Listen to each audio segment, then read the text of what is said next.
Adult Select, our special meeting, 23rd of January. Not a very nice morning for everyone, so thanks for getting here. I'll go around the tables, make sure everybody is aware who's who and what's what and what department we work for. And I'll start with myself. I'm Chair, Simon Howarth of Adult Select, represent Gilwyn, Llanelli and Clydach. Paul Harris, Scrutiny. Wendy Barnard, Democratic Services. Mark Hand, Head of Planning, Housing and Place Shaping. Steve Griffiths, Housing, Strategy and Policy Officer. Kieran Durrant, Manager of the Housing Options Team. Lindsay Stewart, Housing Options. Carly, also Housing Options. Hugh Owen, Principal Environmental Health Officer. Good morning, everybody. County Councillor Ruth Edwards, member of the committee. Martin Grogan, I'm from Lansdowne Ward in Abergavenny and I'm a member of the committee. County Councillor Roger Harris, Grossonan Ward, Abergavenny and member of the committee. Tudor Thomas, County Councillor for Priory, Abergavenny, Observer. Councillor Louise Brown at Shire Newton Ward, Vice Chair of this committee. Sheila Woodhouse, County Councillor for Growfield Ward in Abergavenny, member of this committee. Jane Pratt, Councillor for Llanelli Hill, Gilwyn and Clydach, a member of this committee. Councillor Val Smith, the Llanbaddock Ward, observing. Okay, thanks everyone. Do I have any apologies for absence this morning? Yes, there's apologies for absence from Councillors Lisa Dimmock and Paul Pavia. Thank you, Wendy. Declarations of interest as and when, everyone. Public open forum, we have nobody here. Members, is there any questions? I've got two members who are not part of the committee. Is there anything you want to ask us today? Just observing. Tudor said you're observing. Val, anything you want to ask us?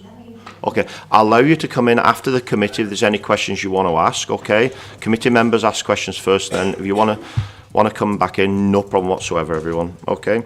Right, we're going to move the agenda around slightly. I'm going to take agenda item number 7, Melling Private Leasing Scheme first, and then we'll go back into number 4, then the empty homes update. Would the officer who is presenting this, it's not Ian this morning, we have an officer at the front there. We do have an exemption certificate on part of this report. What we'll do is we won't go into committee unless we step into that. It just causes a problem if we go into committee early on in a meeting. It means we can't restart the meeting for the public domain. So if we step into it, I will stop it. I will be advised to stop it, and then we'll have to skip that over and probably forward that question in writing to the officers at a further date and time. Okay, everybody happy with that? Okay, do you want to run through the report with us quickly? If you step into it, it's only I think it's to do with the costs, etc., isn't it, and things like that. So please do not step into it. And I've instructed members also. We can probably formulate a question in a different way to give us an answer. Is that all right? All right. Right. Fire away, guys. Thank you. Good morning, everybody. I'm here to just give you an update on the council's contract with Melling Homes, which ends at the end of June, beginning of June this year, I beg your pardon. Since the last update, which was the 12th of September, which highlighted the risks and the options, and it was proposed that the council take back the scheme. We I've got some more projected figures to give to you. This report was written 10 days ago, and it is a bit of a good news report, hopefully, in that the figures are better than what we reported back in September. So back in September, we reported that for this year, the overspend was likely to be around 127,000 because of the loss of the management fee, and this has now reduced to 98,000. Also, the projection for 18-19 has reduced from near enough 229,000 to 150,000. The reduction in the overspend for 18-19 is due to the number of properties reducing, i.e. they're going back to the landlord, so we won't be transferring them over to Monmouthshire. Also, house share properties, there's a report coming at the end of February where it is proposed to redesignate the house share properties that we have to hostel accommodation, which enables us to charge the management costs, which means a bit of an income coming in for Monmouthshire, as it'll be covered by housing benefit. A further update, hot off the press. Last week I attended, along with Lindsay, the Homeless Network, and Jeff Marlowe from Welsh Government stated at the network that the Minister will be announcing on the 6th of February that those authorities that lost out due to the removal of the management fee will be reimbursed for 16-17 only. So this will obviously reduce the pressure on the budgets for this year. So until the announcement is made, obviously we're not aware of how much that is likely to be. But I said a silent yippee, I must say, when he said it. Obviously the recommendation is still to bring the PSL properties back under to the HOTS management. Obviously, Lindsay's been working really hard on our Monmouthshire Lettings service and has currently taken on 9 properties. 2 of those have come from the Mellin stock, where they no longer wish to work with Mellin and were going to sell or let themselves. They've come under the scheme, and there's 1 pending at the moment. With regards to the landlords, 49 landlords have agreed to sign over to Monmouthshire County Council, and there's 7 or 8 that have responded just to say that they're looking at their options. So again, these figures could change, and they're going to be contacted this week now for a final decision on what they wish to do. 2P, HR have confirmed that the 1.6 members of staff have to 2P over to us, even though there's a reduction in the properties and possibly that amount of staff aren't needed. So they need to 2P over to us, and then obviously we need to look at restructuring and look at their roles and the need for them. So MCC will meet with these 2 members of staff in February to discuss further. And what else have I got? Oh, the conditions of the properties, that was a concern when we met in September and highlighted as a risk.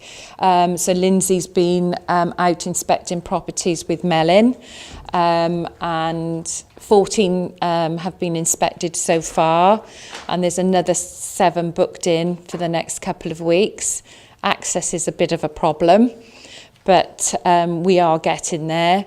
Environmental Health are also carrying out inspections on all the properties, identifying any work that needs to be carried out by Mellin or the landlord that is considered a risk. 20 have been inspected so far, and another 20 are due to be inspected over the next couple of months. The other risk was rent arrears. The figure is not as high as originally we thought. That will transfer over to us, but we are working with Mellin to clarify exactly what the arrears are and what they're doing to reduce them prior to the properties coming back over to us. There's an action plan in place with Mellin that was sent to us at the beginning of the week. We haven't quite agreed it yet, although having glanced at it, it looks fine, and the timescales and what they're proposing to do all does look fine, but we just need to sit down and go through it thoroughly before agreeing it with them. And that's where we are. I welcome any questions. Have any of your officers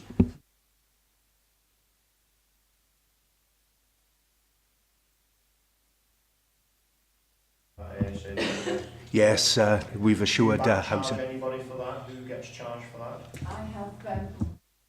I have grant funding from Welsh Government, which we're using to fund that. Free funding for that for you, because I know you're.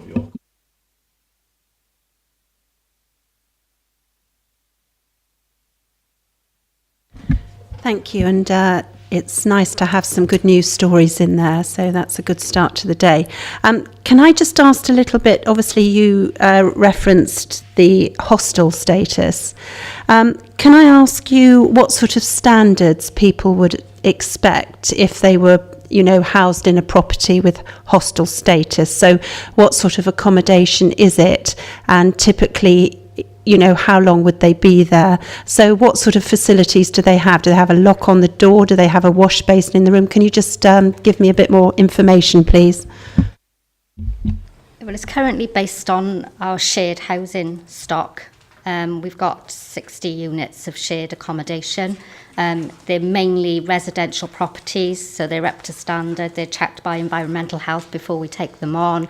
They are used as long-term accommodation, however, so they're not there on a temporary basis. I mean, most people do get their homelessness is prevented into the accommodation. It's all mainly all single-person accommodation. Obviously, we've got the family hostel in Monmouth as well. Can I just ask, would the bathroom facilities be shared? Yes, they're all shared facilities, yeah. They have got a lock on their door, so they've got their own room, but then the bathroom and kitchen facilities are shared. I've got Roger, then Ruth, and then... Thank you, Chair. Yeah, looking at the reports, I actually agree with option 1, transfer back to the council. Seems the only logical thing that we can do. And whilst we're at it, we haven't had universal credit foisted upon us yet. How do you think that is going to affect your interaction with these landlords here? From the point of view of they might say, right, we're not going to have anything further to do with anyone that's on benefits. And lastly, there is a table in the restricted part which goes over 3 or 4 pages, and it's a common criticism that I have. You've got the headings on page 1, you go over to page 2, and you've got looking at that in isolation, you've got no idea what those headings are actually about. Surely it's simple to make sure the headings go over every page so that anyone coming in out of the blue would know exactly what it's all about.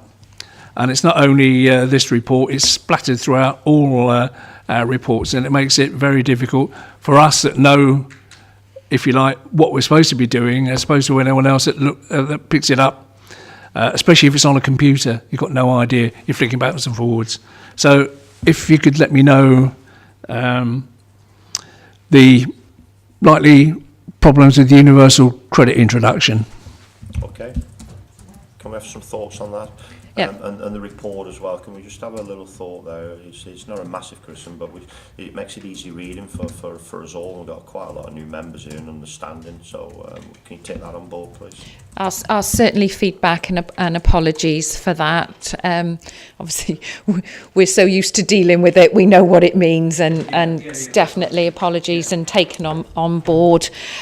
With regards to universal credit, it's I'm sure you're aware it's been put back until June at the moment, and those that are on universal credit that we're dealing with can now go back onto normal benefit until June.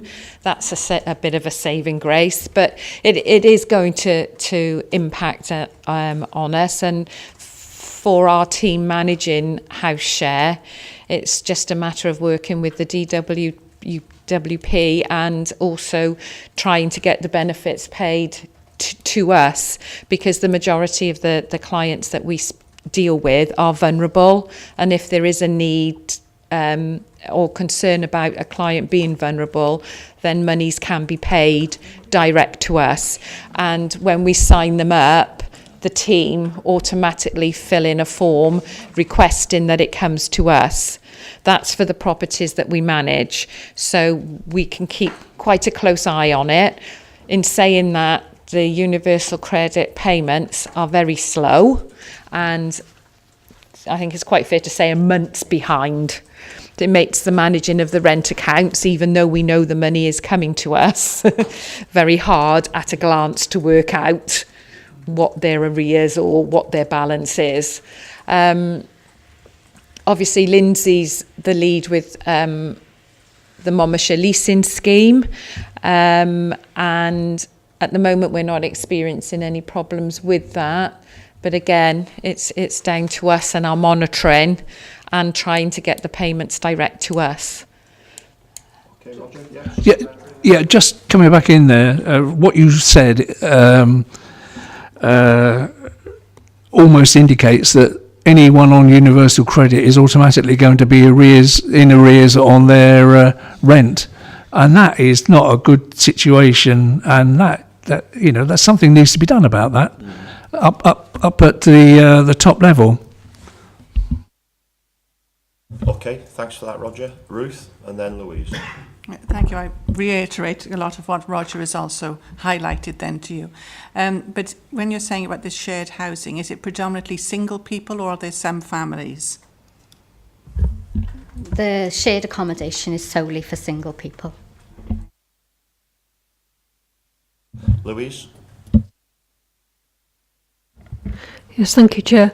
I do agree that the only viable option is option 1 on transferring the property, because obviously the council's got to discharge its homeless duties under the Housing Wales Act 2014. But what I'd be interested in view of what you've said is you've mentioned about a decrease in the stock because some landlords have decided not to proceed, and obviously that makes the availability of less accommodation that's specifically for this type of need. So I just wondered what the actual figures were in terms of the current stock and the transferred stock, and how you would deal with the potential shortfall here. Thank you. There is likely to be a shortfall, and we're hoping that the MLS properties that Lindsay is advertising for will take up that. Otherwise, there's the housing register. Lindsay is monitoring those properties that are going back to the owners, the tenants that are in them, monitoring their bidding, placing bids on properties for them, and obviously looking to find alternative accommodation for them. And we will assist them into privately renting as well. We will pay for the bond and the rent in advance, etc., if we can find a suitable property that way. But we've been given funding by Welsh Government to promote Monmouthshire lettings, and in the next month or so we will be getting some more adverts out. The initial feedback is that landlords are very interested in Monmouthshire lettings, that the reputation of the council goes a long way. We are using some of the funding to offer incentives to these landlords. We're not upfront with it, but we have the money there to offer a little incentive for them to let us have take their property on. Okay. Martin. Thank you, Chair. It's just a thought. One of the other reports we're going to be looking at this morning is about empty properties around Monmouthshire. Now, the report points out that many of those are sort of family second homes and so on, but not all of them. And if you're going to get 1.6 people and you don't have full work for that 0.6 person, is there any way that you could perhaps liaise with the people that own these empty properties to see if that would be a way of getting more properties through? Yeah, we liaise with them on a twice yearly. Well, we liaise through letter drops basically, and they're asking them to contact us if they want any help to bring back their properties, or if they want to work with the council in particular. And often, and we sort of offer them options on whether they're looking to sell the property, whether they, where their issues, why are they still empty then. And the report, which we'll go into later, tries to bring out the reasons why some properties in Monmouthshire remain empty. And yes, it would be lovely if they could be all affordable housing, but not all of them lend themselves to the typical affordable house, due for many reasons, like where they're situated or the physical size. And if they went on the market at market rent, the market rents in Monmouthshire are quite high.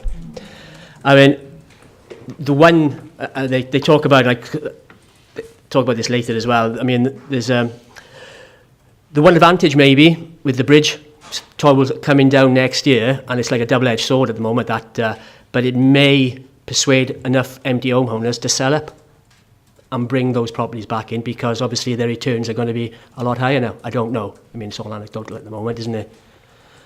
But we do try and persuade them. Some of them that I talk to are quite interested initially, but that tends to fade then. Okay, Sheila. Thank you, Chair. I'm just wondering how other local authorities deal with homelessness and what sort of schemes they may have for this, or do they use private leasing schemes? Obviously, collaboration is important, and it's always useful to know what other areas are doing. and use best practice and work together. Definitely. Most authorities are doing virtually the same as what we're doing. Obviously, each authority is very different, and Monmouthshire geographically is very different from a lot of other authorities. Everybody's, the majority have been hit by the loss of the management fee, but we meet at the network quarterly, and best practice is talked about there, shared. We've had to give details of Monmouthshire lettings on how we're approaching that. The extra funding we had to put a proposal in about what we intended to use the money for, as did all the other authorities, and that has been all shared via the network, so we have a clear understanding of what everybody's doing, and we're all reporting back on how it's going. We all have different issues. Cardiff were saying at the network that a millionaire has approached them and wants to buy properties and wants to house the homeless in Cardiff. He was very knowledgeable, etc. And so they're going to be working with them. So if you know any millionaires that want to buy a few properties for us, it'd be very useful. But yeah, we do all keep in touch about what we're proposing to do, how it's going, and if I make notes galore at the network on what everybody's doing, and making notes of different websites to go on, and seeing what's out there. Just to add to that, I think it's fair to say that we all are trying. Most authorities, all authorities now, are going down the same routes. They're all looking to engage with the private rented sector. And a lot of them are struggling to get landlords on board. Some of them are struggling more than others, and probably Monmouthshire is one of those, mainly because of the housing market. The housing market has a lot to do with how successful you can enter the private rented sector. It would be great to live in areas where there may be a lot of right-to-buy properties are now coming onto in the private rented sector, because they lend themselves more easily to affordable rents. Okay. Roger, last one. Thank you, Chair, for letting me come back in. You mentioned that you're going to be, if you like, advertising for new landlords in the future. So you're going to have an advertising campaign. What would be useful, and again, time and time again, I've mentioned in here, you've got 43 of us sitting as members that know their patches intimately, who might be rather interested in what that advertisement says so they can spread the word. Secondly, many of us do newsletters, and that's another way of, I'm always looking for stuff that I want to put in my newsletter, and something like that is most useful. So it would be good if you could, any initiatives, just let us members know, and if we don't do anything about it, you can come along and kick us. But if we don't know about it, then we find it relatively easy to disseminate information as we should do because we know our patch. So please involve us. Thank you very much, and you will be involved from now on, I can assure you. Well done, Roger. Can I just ask a few questions there? We're talking about the arrears from the previous landlord there.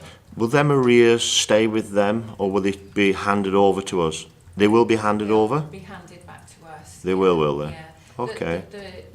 We've only had one figure, I believe, and that was about 4,000. So we've asked for another figure because we thought that was quite low, and it might be. Okay. So the decision will be made then on the long term then with that arrears, whether we write it off and start. I always feel when you're having a new start, there's a clean sheet of paper, isn't it? And that's not going to happen though, is it? Because from day one, when some people enter into our portfolio, they'll end up with being chased or whatever for these arrears, which we'll have no knowledge of. That'll be down to the 1.6 who may have the knowledge of them. Would there be any decision made on that one? Start again with a clean sheet?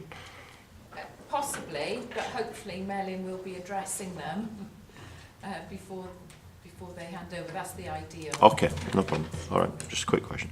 Right, any more questions? No? Right, I need to go through the recommendations because it is important that we endorse and rubber stamp what we think is the best way of taking this forward. So let's just go back to the recommendations there. There's quite a few of them. 2-1, 2-2, 2-3, 2-4, not 2-5, don't know where he's gone, 2-6, 2-7. Are we all in favour of all them recommendations there? Yep. Yep, move. Thank you. So on your report there, you could say this will go to cabinet in when? When's this going to cabinet? Oh, I'm sorry. I don't know. I'm not sure, Chair. You're not sure? It'll have to be quite quickly, won't it? Yeah. Might even make it to February. February, okay. So you can put that in the report that we endorse all them recommendations. Is that okay? Okay. Right, thank you everyone. Thank you. So much. Are you going to stay in for the other one? Because it is interesting that way the empty homes update. In a word, no. I sit by him. So Okay, right. Thank you very much. Okay, no problem. I'll put a line through it now, is it?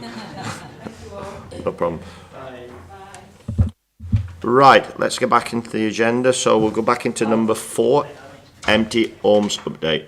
Do you want to just take us through that, please? We've got quite a few questions for you, I'm led to believe, as well. Yeah, I'm expecting quite a All few right, questions. no problem. Good with me. Thank you very much, Chair. Yeah. Good morning. The update has come to light, really, or come into being, because I think empty homes is probably being bumped up the agenda, and it's certainly made the press over the last couple of months. So this update really is trying to show, I suppose, the situation within Monmouthshire, especially in light of, because I think there's been a number of questions asked of why our authority is, the numbers we bring back are quite low. And I think that needs to be addressed basically as well. And I'm hoping the paper has shown that to some degree, that the issues that we face in Monmouthshire, or the lack of issues, to be honest, when it comes to terms of empty properties. We all know that Welsh Government, it's a key area prioritised by Welsh Government, and I have to say, and I'm going to raise it, right, and then I'm going to say I can't remember the numbers, but I think there are numbers that about 20,000 houses need to be brought back in over a period of time. So it's going up the agenda, and we also know that they can be a source of accommodation for housing in need. But But again, I'll come to that, why maybe in Monmouthshire that may not be the case, but it could still well be. And we also know that they can have a detrimental effect on the community and on the street scene. So really, we wanted to see how, and the type of, and I wanted to also show the type of work that we're doing within Monmouthshire as well on a yearly basis. Now, we know that in some authorities, empty homes are prioritised, there's a higher prioritisation of the work done to bringing back empty homes. That probably is sort of goes hand in hand with the amount of empty homes they have and the problems that they cause within that in their local communities. So we wanted to show do a study. It was back some time ago. I do appreciate, right, during some time between 2000 and 2015, where our colleagues from Environmental Health went out and had a look at properties within Monmouthshire to see what was the typical property, what did it look like, and we decided to target at that time the top, those properties that were empty the longest. At that, it's slightly changed at the moment, and I think you can see in some of the reports that have been in the press. At that time we had properties that were empty for 8 years plus, some of them over 10. So we targeted about 104 properties. I see if you see in the report, and that was done over a 6-month period or something like that through Environmental Health.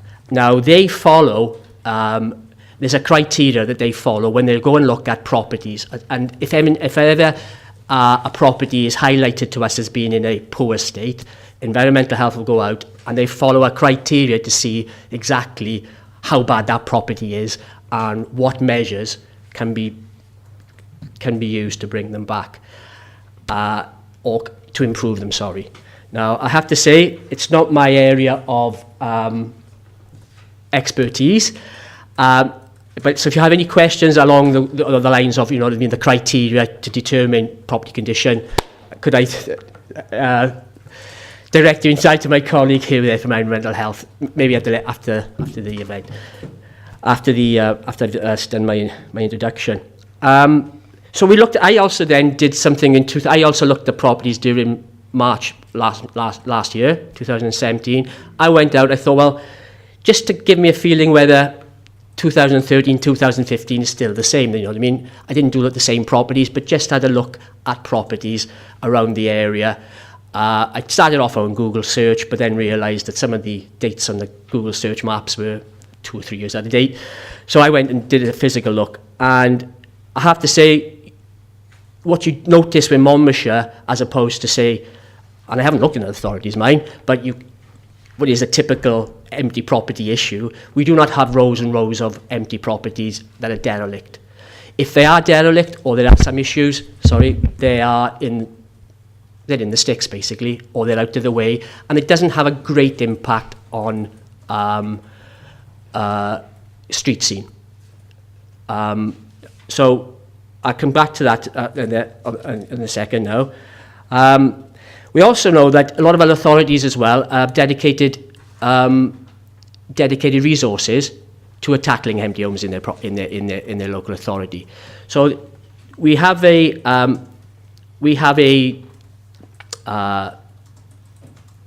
wish list from Welsh Government, not a wish list, wrong word, but I can't think of a better one at the moment, just saying that they want empty properties tackled. They want to bring back a figure. It's a blight, and I would agree that it is a blight, and in certain areas of the country, that is so true. But I think the research that we've done shows that it isn't such a blight in Monmouthshire, and the conclusion basically is, without being able to have a stick, to persuade empty property owners to bring back their properties, what we have to do then is use the carrot, and we have been using. That's what our stance has been all along. That we will try and use the carrot approach to help to help empty owners bring their properties back into use. Now, because the stick lies with Environmental Health and all the powers under own homes, and as the report shows, very few of them actually require, warrant any of that legislative work being done. So it's a carrot approach that we undertake, and it basically involves writing to landlords twice yearly, offering them support, offering them the options that we have at our disposal to whether they want to use us to bring back their property. Now, there's a little bit in there where we have loans. Welsh Government have made loans available to us to give to empty property owners. They can borrow up to £25,000 a property to bring it back into use. They're interest-free. Now, when that initially came out, 2012 I think it was, we had a good response. That response has gone, well, it's not there anymore. And maybe there's something we need to look to see why that isn't there. There's a piece of work needs to be done that, but there's not much interest. Other authorities are also struggling to sell their loans as well.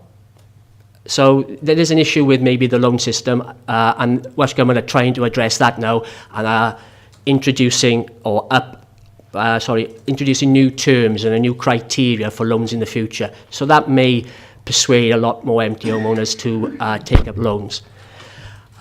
We've also got our MLS. Oh, and just as an aside then with our loans are interest-free, but they come with an admin charge. Now, we offered empty property owners lower admin charges if they came to work with the authority at 4%. The typical admin charge was 8% of the loan.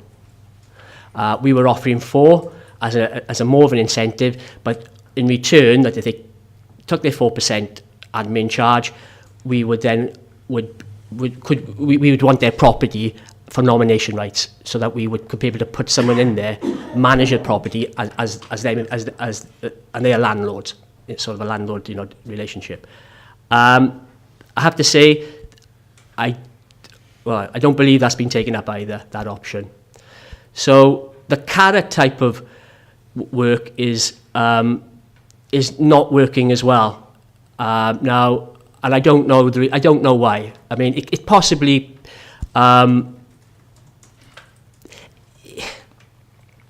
looking at the work that we've done as well, you'd have to say that a lot of properties coming in, especially if they're coming in at only been 2 years and less empty, they're properties that they've been inherited and either going through probate or they're waiting to be sold. So the issue of why they don't want, so they're not ready, they're waiting to be sold, but they're looking to sell that house at profits, and I suppose, and they're hanging back and they're waiting for that profit to be made on it. A lot of properties are bought by outsiders who want to move into the property and will refurbish it and move in. So we've tried all approaches at the moment, and the returns are quite low in terms of how many we can realistically bring back, into use. Hopefully, the new loan regime may be able to help, but I think the way we are going, and this is what the report is saying, with the work we're doing is sort of, it's proportionate then, okay, I suppose, to the resources that we can throw at it. I also hope that the report showed as well that, anecdotally, we've always thought that properties were evenly split, well, mostly in the sticks. Now, I think the report shows that it's probably an even split, really, and there are enough properties in the urban places, but they tend to be high-value properties as well. So whether or not, as I said earlier with the question previously, whether they would afford themselves to affordable homes, because landlords would have to take a hit then in terms of their rental income if they were going down that route. And of course, we would like to tie it in with what the MLS is doing and offer them incentives so that hit is less. Okay. And there would be the risk then of people going into them properties, the running costs of properties as well. Yeah. Whether they can afford it, you know, heating, electric on Yeah. a larger property. Yes. Oil in rural. I mean, it then outweighs itself in balance, doesn't it? Could I just go back to you, reference to a comment made there? Oh, sorry, can I finish? Yeah, have you not finished? No, Okay, right. just to give a little, because I did say the type of work we're doing, and I do allude to it in the, we only work with a smaller number of empty properties. Or shall I say, when I say we work with, I only letter a smaller number of properties in the headline figure. So the headline figure, and I must admit that I realised after the event, and I do apologise here, there's a table at 9 where I haven't populated the empty properties for 2016-17. Now, the headline figure of the number of properties emptied last year, 2016-17, is 696. Now, I only work with, or letter, around about 500. The reason being is because a number of those properties will be RSLs, and we don't need to work with that, you know, that's outside our remit anyway. A number of properties are sort of retirement home properties that obviously are classed as empty, but they've got covenants with them, so they can only be sold on to certain criteria and certain demographics. And I have to say, personally, right, it leaves some of these, and they've inherited some of the people who have them now. They've been inherited, and they're left with management fees that are sky high, and they have properties that they can't do anything with at the moment. Of course, so I disregard them. So private retirement homes I disregard. So there's a number of properties in probate. I don't bother, because obviously you can't do anything with a property until it comes out of probate. So there are a number of properties. So I only work with a smaller number of properties that we try to work with as well, and a number of property owners as well. I imagine there's quite a lot of questions coming my way. Even if I've missed what I wanted to say, will probably be picked up with the questions later. Okay, thank you. You was mentioned there in dispatches early on. Have you any comments you'd like to make? And not after the meeting, make them now, is it? And then it's Yes, done then, yes. yeah. Just perhaps just to outline environmental health's role in all of this. Thanks, first of all, for being invited to today's meeting. Environmental health, basically, we come across empty properties from our enforcement perspective.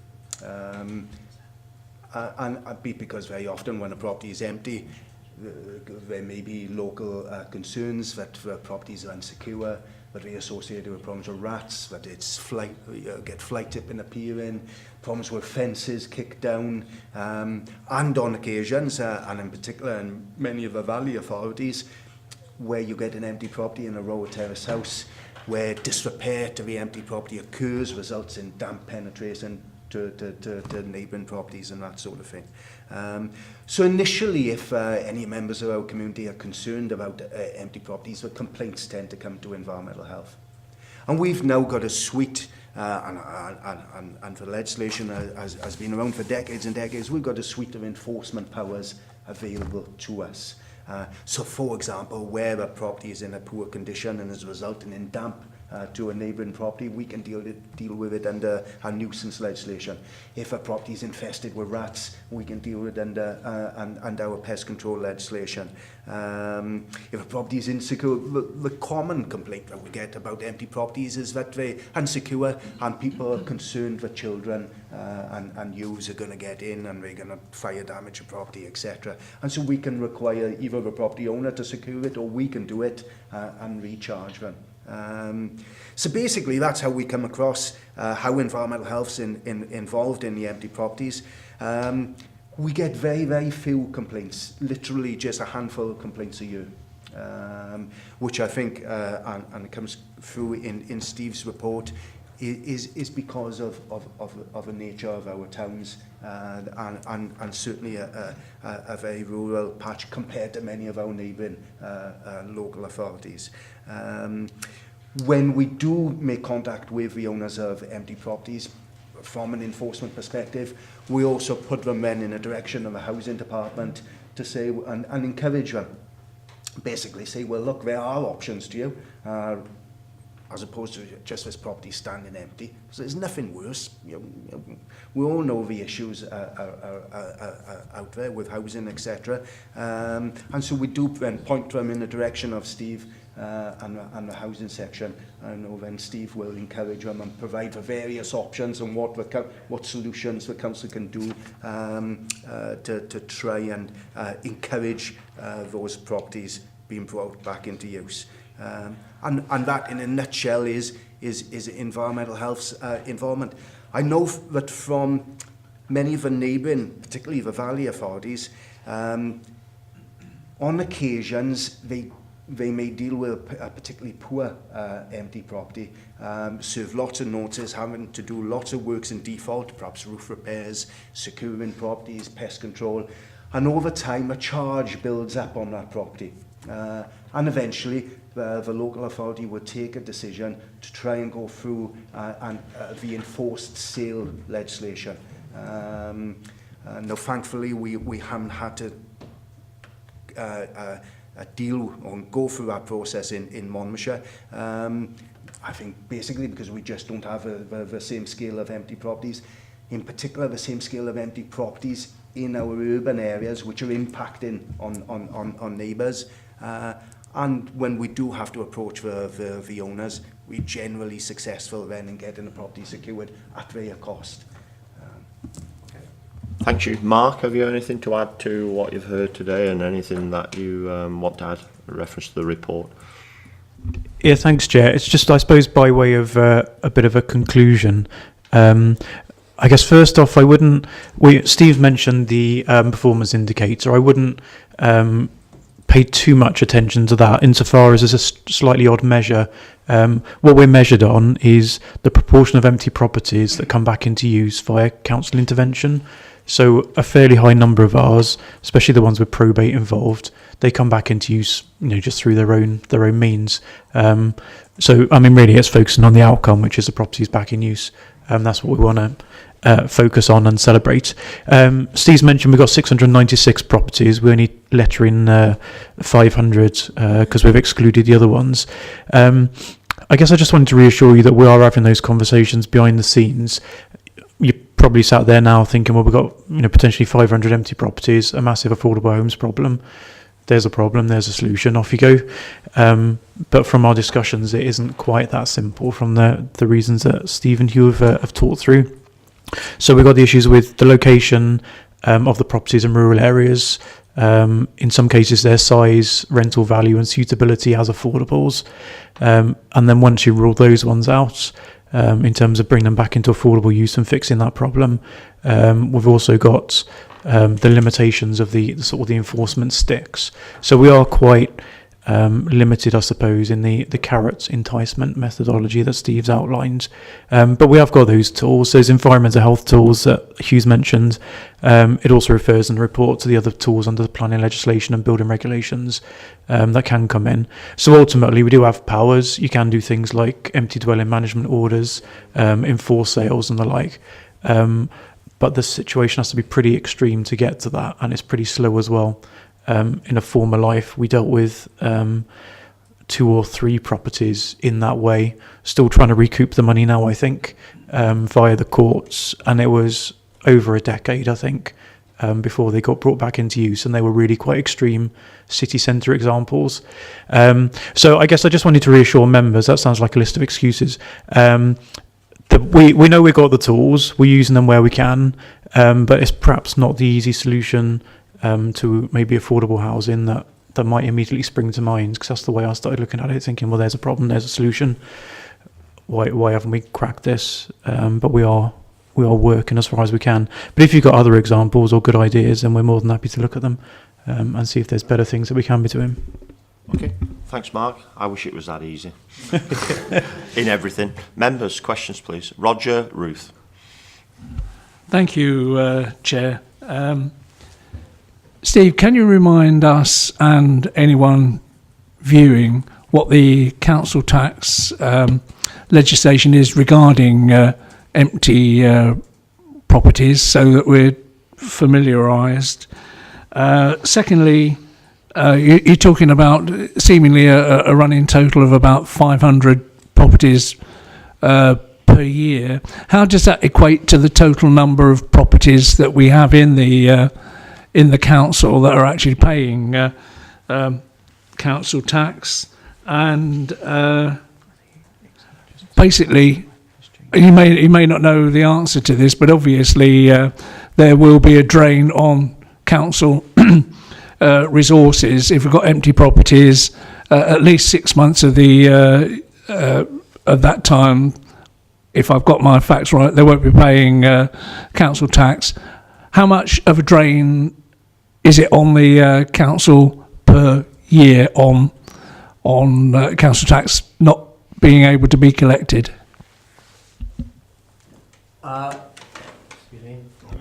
The first point, I have to say, with regards to with the council tax, you're exempt for the first 6 months, and after that, it's a full 100% charge. The second point, when you say about we're running about 500 empties a year, as a percentage of the total number of properties in Monmouthshire, I think we're running at about 39,000 properties, isn't it, in Monmouthshire? I'm not saying all of them pay tax, council tax. I don't know how many of them, but I think there are 39,000 roughly, off the top of my head. If anyone else can come in who may know about that. So, couple of percent. Well, yeah. If someone you do the maths, very low in the total grand scheme of things. And your third point, which I didn't quite get down, was how much is it costing? How much is loss of revenue? We're not getting that council tax for 6 months.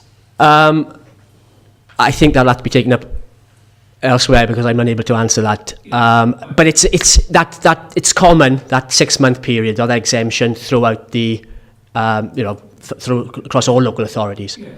But how much it's costing the authority, I don't know. I'm sorry. Be interesting to know. Because you could actually go on board at 6 months, 7 months, and then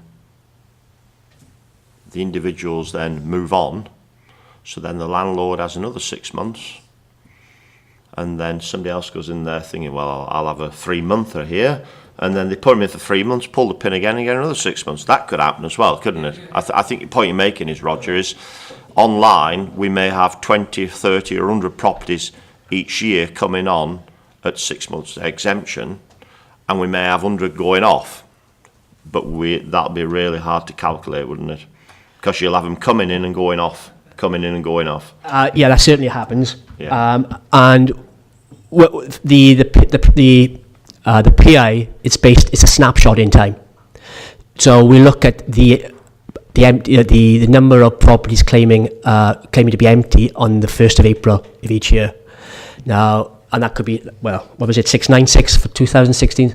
But I mean, 3 days later, that might have changed because something else would have popped in, or you could have empty properties coming in and out during the year and we wouldn't know about them. But it is just a snapshot in time on that. Other authorities, to address empty homes, a lot of when I say a lot, I did a bit of research a couple of weeks back, and a lot of authorities now have introduced premiums. So they charge anywhere from 25% to 50% premium on top of the full council tax if your property has been empty for 12 months longer. Some, but not the majority. Sorry, that's interesting. Are we considering that? And if not, why not? I believe there's I don't know. I would say that I know that I tell you why I hesitate, because I'm not too sure where we are in that process. I know there was a consultation not so long back, but I really don't know where that went. Be interesting to know. I think it would be interesting, and because it's something that you think, well, if you on a personal level, then maybe when you're looking at it, you think, well, if you hit someone with a potential 50% extra council tax to pay on top of the full count, that might be the spur they need to do it. But what it can do is drive them not underground, but you know what I mean? It can drive them out underground so you won't know where the empties are anymore because they never come forward. I think this came up some time ago, i.e. somebody's paying full council tax on an empty home, they'll say, well, what am I having for that? Well, it's empty. And so you can end up with a legal challenge, really, because if you're going to double that, i.e. you don't have your bins done, you don't have all these things, there are all sorts of people out there who actually probably could wriggle through that as well, because they could actually position somebody in that home who may be visiting or whatever. Would it be too costly to administer and things like that as well to do it? Who knows? I don't know. Right, Ruth. Thank you, Steve. Good morning. When you're saying about, I can understand where you've got several empty homes in a street or something and the adverse effect that will have on that community and properties. But also in the rural areas, and my ward, as you know, is very rural. I know within almost spitting distance of where I live, there's 3 empty houses. The one, a bungalow's been emptied for more than 10 years. There's another one that's boarded up, but it might be listed, but it's very small. And another one, somebody had been living in it, but it's in a very poor state, but it was somewhere there for them to live. Now, in the rural areas, we have somebody on the waiting list, and no way, as Mark will tell you, it's very difficult to get any rural housing built at all in my area. But there is the need for housing, and those people on the list, couldn't they possibly be some sort of liaising body between those empty homes that the people own? I don't know if there's a criteria why they've been empty for so long, and they are deteriorating, which is obviously going to happen, that they cannot find a way of those local people, especially youngsters in the area, who want housing. To say in some instances that the landlords expect high rents, but I always think that if you can occupy it with somebody that pays a realistic rent, because whoever lives in them, they've got to have to travel if they're going to work, which is always more costly. But it would keep the housing stock in a better health than if it's left empty all the time. But the ones on the housing list may be not aware of these empty properties or the owners of them, that there is that need in a rural area.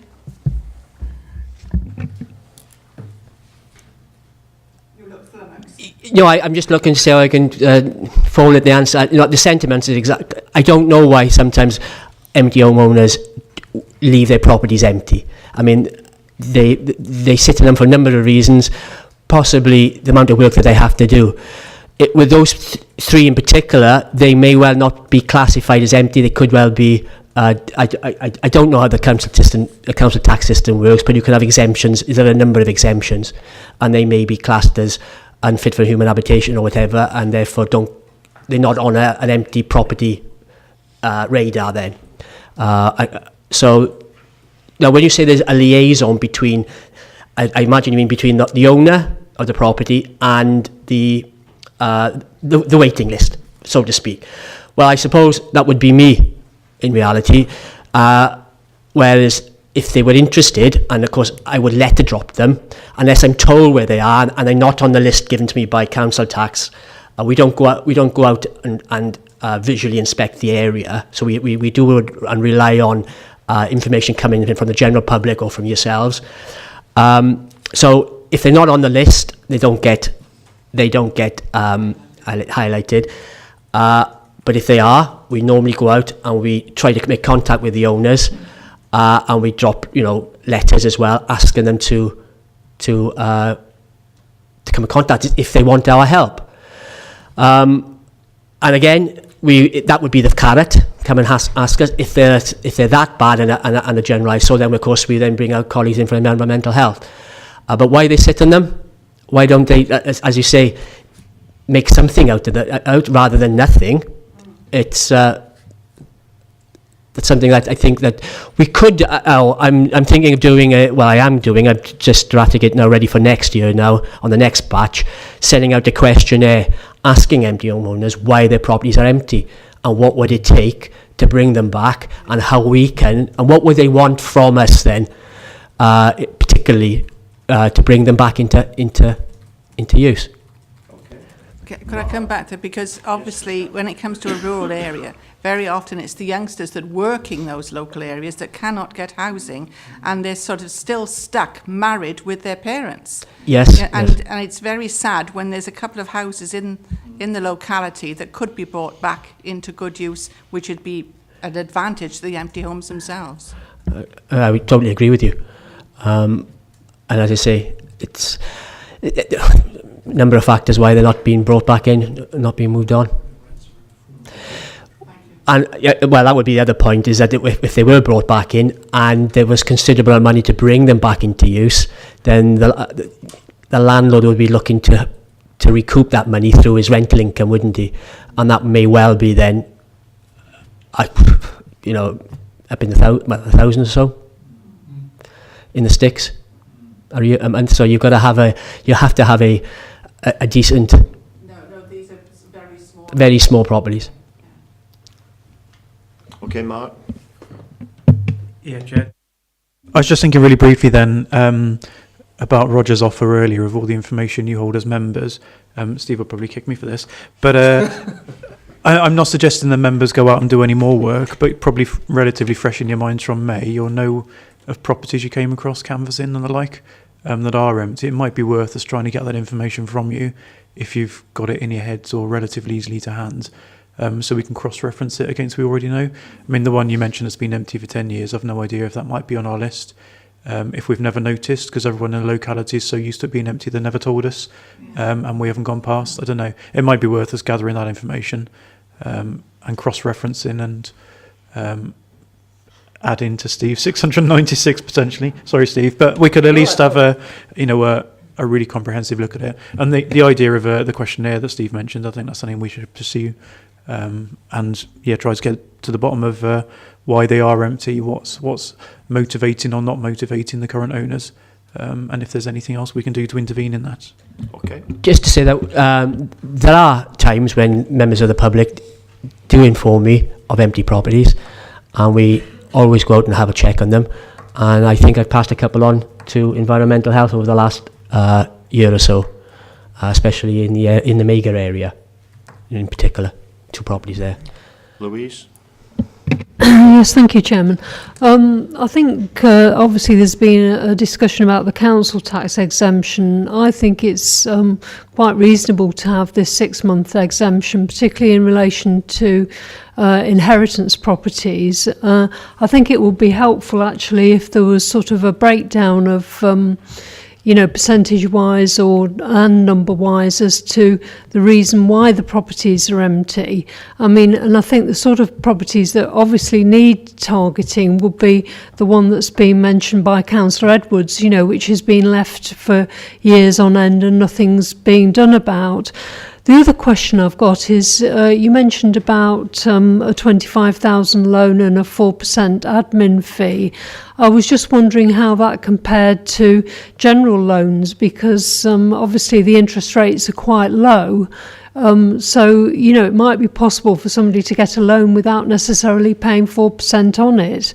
So I wondered how, that actually worked, so that I was wondering how useful the loan system was in getting properties back into use.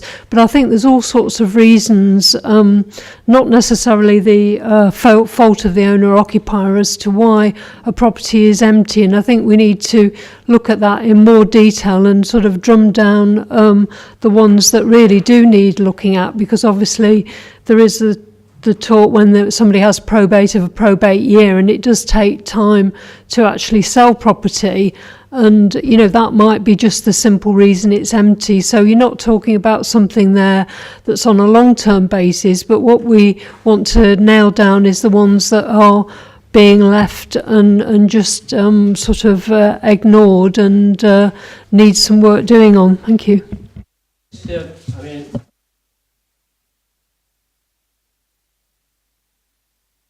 Sorry. Just to pick up on your point about properties being empty for 6 months or less, and for particular periods, I just picked up this table from one of the local press, and it shows then the number of properties that have been empty over 6 months, 2 years, 5 years, and 10.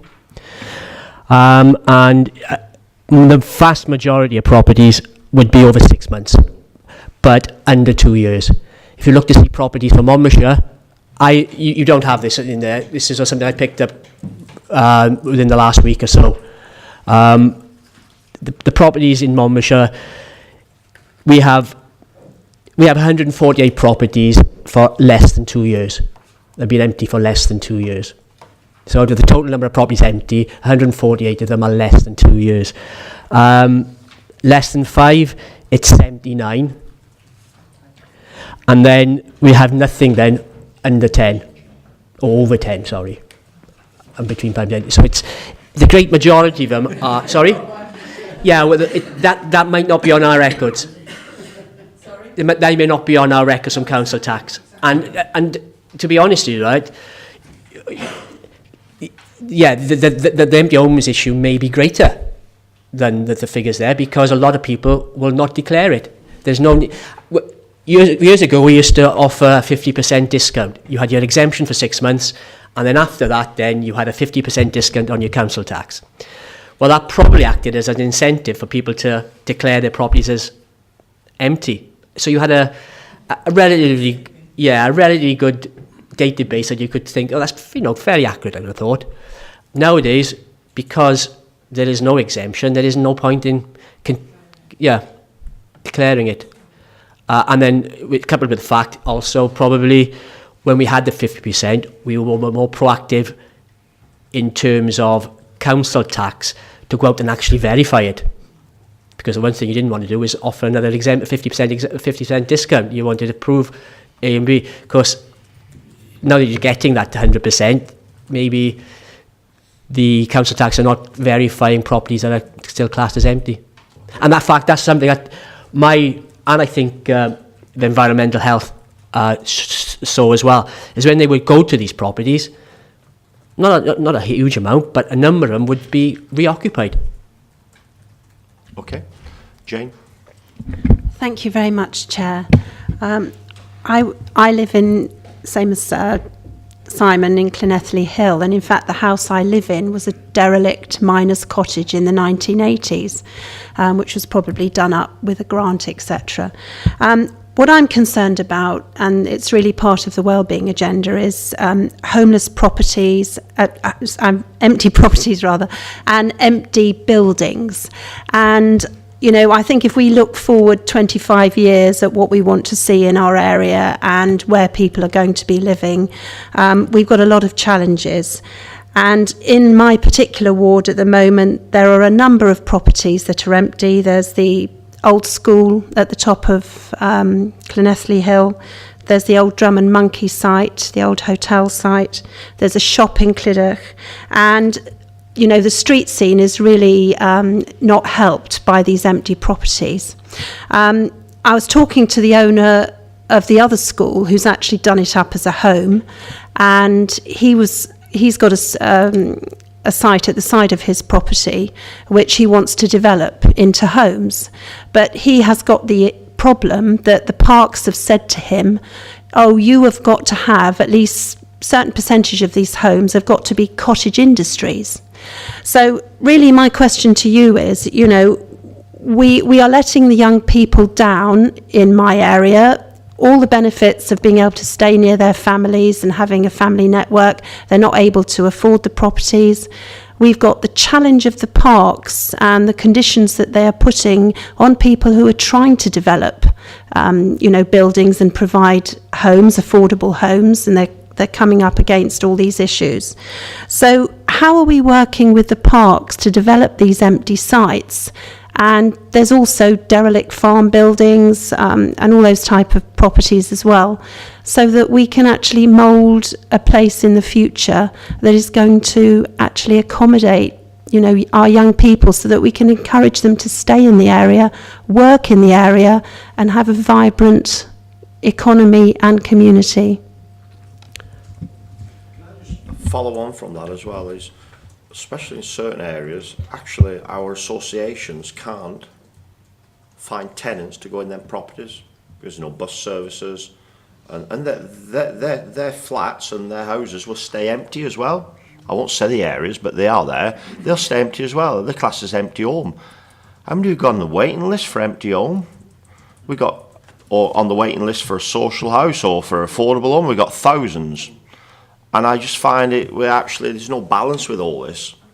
It's just so one person gets to stick out there, another person gets to stick out there, another person gets to stick out there. And there's no common denominator. Everything's adding to 10. 2, 2, 2 is 6. Everything comes to 10, like nothing adds up. And I just find it's patronising on, i.e. some of the organisations out there. They're so like, there's no link with some of them. And I think that is a big problem we have with a lot of things that we try to do, is there's no link, there's no common denominator, because everybody wants different things. Your landlord wants something, your council wants something, your planning authority wants something. There's no joined up thinking at all, is there? And that just follows on from homes being empty, which actually will serve a purpose for a lot of things, to be honest with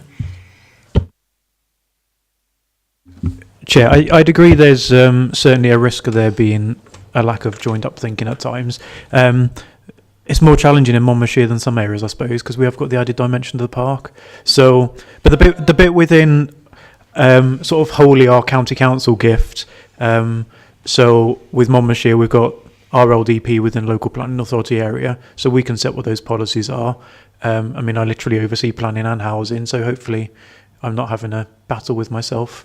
And we're joined up in that way, and we've got good working relationships with the RSLs. So we can and should continue working through that and improving that. The national park's a slightly different dimension because, I mean, from what I've heard about the example you've mentioned, Councillor Pratt, what they're asking for there would be from their planning policies. And it might be, it might be they've said that and the customer needs to justify why that can't be the case. It might be they're sticking rigidly to that in planning, and they aren't thinking about the wider housing aspects. I'm not sure. But again, if those cases do crop up, we can try and have a conversation with Brecon Beacons and understand what their incentives are. I think some of what you said, Chair, does come back to this questionnaire and understanding what the homeowners' motivations are. So I think the more we talk, the more I think that's a good idea we need to crack on with and get to the bottom of it. Yeah, just a quick one really, following on from what Councillor Pratt has said. I mean, do you also look, as well as empty homes, do you look at things like deserted pubs and that sort of thing? Unless they're on our list, and empty pubs will be on our list, or have been on our list, then unless it comes to our attention by some other means, then no, we don't. But if they're on our list, everyone gets lettered with the same information, ask them to contact us. But I have to say, going back, the amount of proactive work is limited, I suppose. Okay. Right, I've got members coming in. Sheila, and then I'll lay you in, Tudor. Okay, and that'll be the last one then, because there's recommendations we need to agree here. We need to push on. It's getting up to 11:30 now. Sheila?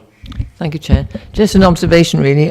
Question regarding the loans. You mentioned there was a good take-up initially, and then, you know, it needs to be reassessed because it's not very popular at the moment. The payback, 2 to 3 years, it doesn't seem very long. If somebody's going to spend a year doing up a property, do you think that might have a bearing on the fact they're not being taken up at the moment? And also, when you send out the letters to empty property owners, asking them why the property's empty, a reminder about the loans? Yeah. Yes, we do. This pack goes out with the loans. With regards to the 2 to 3 year issue, that is being addressed by Welsh Government. It probably will go to 5 year loan period. With regard to the 4% as well, how does it reflect with in terms of other loans out there? Then I did a little bit of work. I can't say it is scientific, and I hope it was correct. And I think the loan scheme has been administered by Gwent, and we did a bunch of work through the Gwent region around what would be the typical APR then of the loan, although it's 0% coming in, but if you add in the admin fee, it's like what would be the APR equivalent then if you went onto High Street. And at 8%, I think it came in at something like 3.1% APR. So if you borrowed money over 5 years, it would work out roughly around about 3.1%. So it's in APR. So in terms of it's quite competitive, but there are cheaper loans out there. And the one thing we do when we promote them is to say you need to go and check whether this is the right ideal for you. So if it comes in at 4%, roughly when we did it, it's got to be 1.5% APR. All right, Sheila, with that? Yep, Julia. I'm only an observer. I've not been to these meetings before, but the one thing that I would say, and I thank you for the work that you're doing to reduce empty properties, but in reality, that is one of the key concerns, I think, in places like Abergavenny and obviously elsewhere in the authority. Not just of young people, but of older people, but particularly young people. It's such an expensive area to rent, and particularly to buy. And really, it really is a key part of the Wellbeing and Future Generations Act, in the sense that you want people to have comfortable, affordable housing. And if they haven't got that, they're not going to be able to bring up their children in a decent and reasonable way, and for those children to develop. So I think it's a massive issue, and certainly that came up on the door in May as many times as things like education and other issues. Okay, thank you, Tudor. Right, I've got the recommendations here. We'll just take them as they are read. It's just one thing I just wanted to check with you as a select. Recommendation 2.1, consider the extent of the impact of empty homes on Monmouthshire and local communities and the current approach being taken to reduce empty homes. I think we're all in agreement with that, yeah. I think in the report it's quite clear then the option appraisal is option 3, to continue with the nature and scope of the work currently being undertaken by housing and communities. Are we okay to take option 3?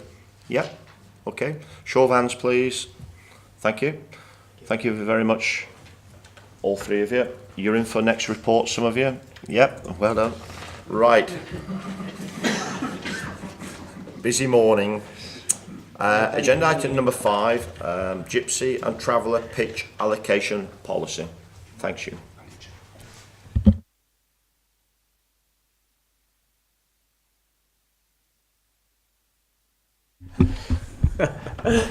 I don't know why, we just played rock, paper, scissors, I think, and I lost.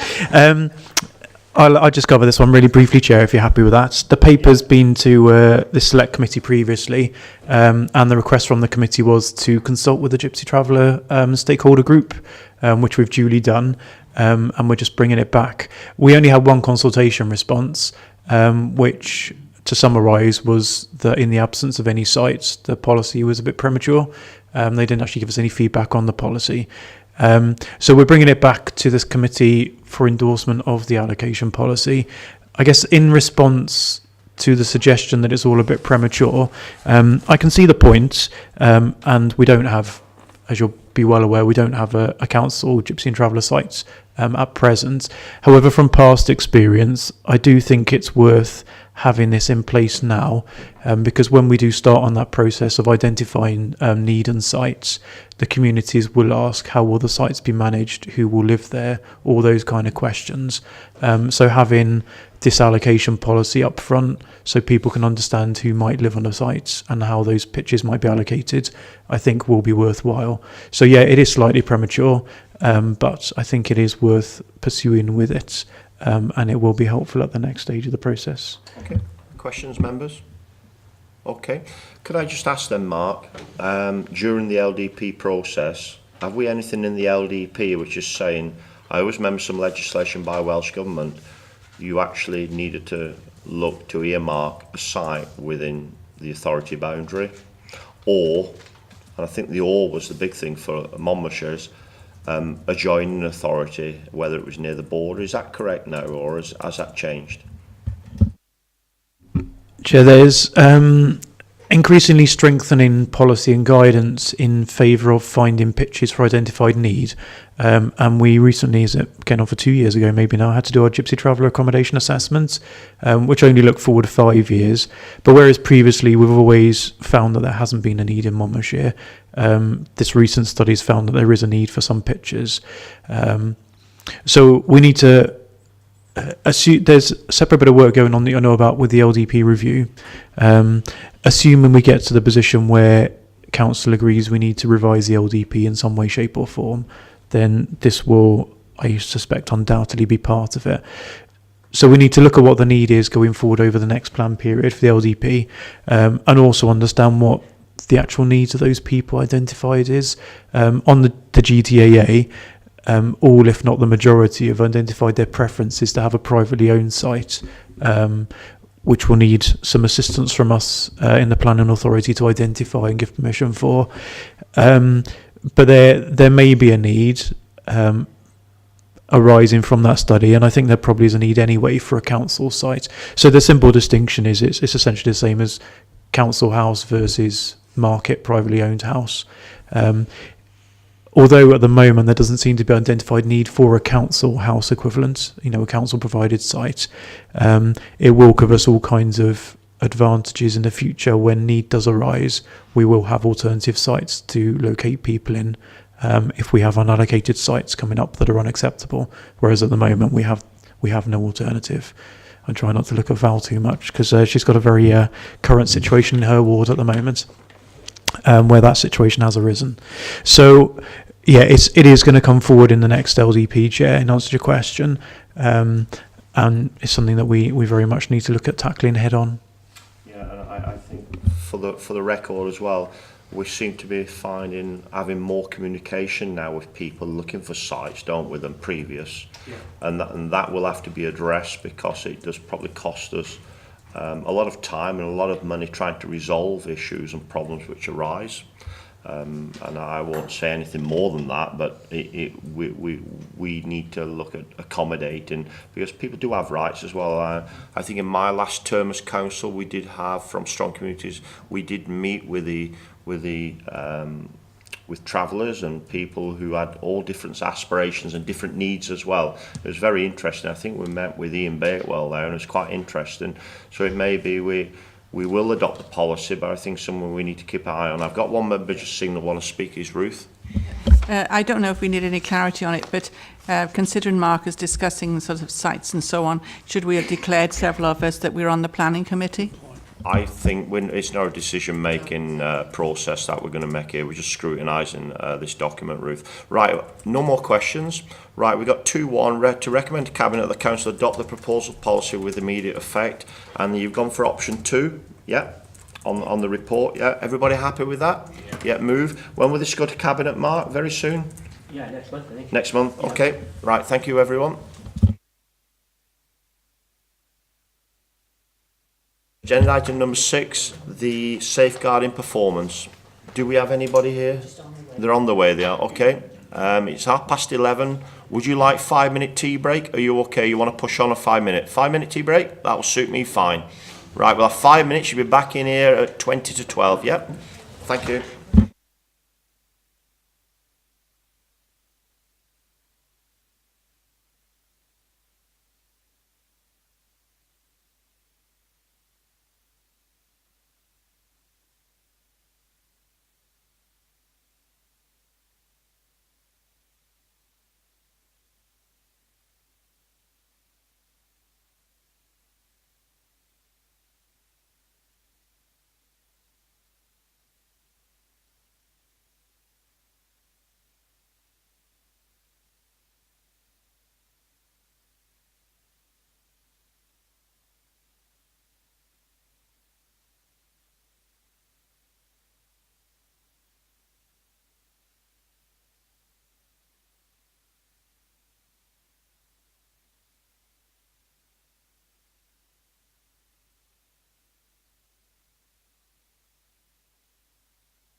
Okay, who have we got missing?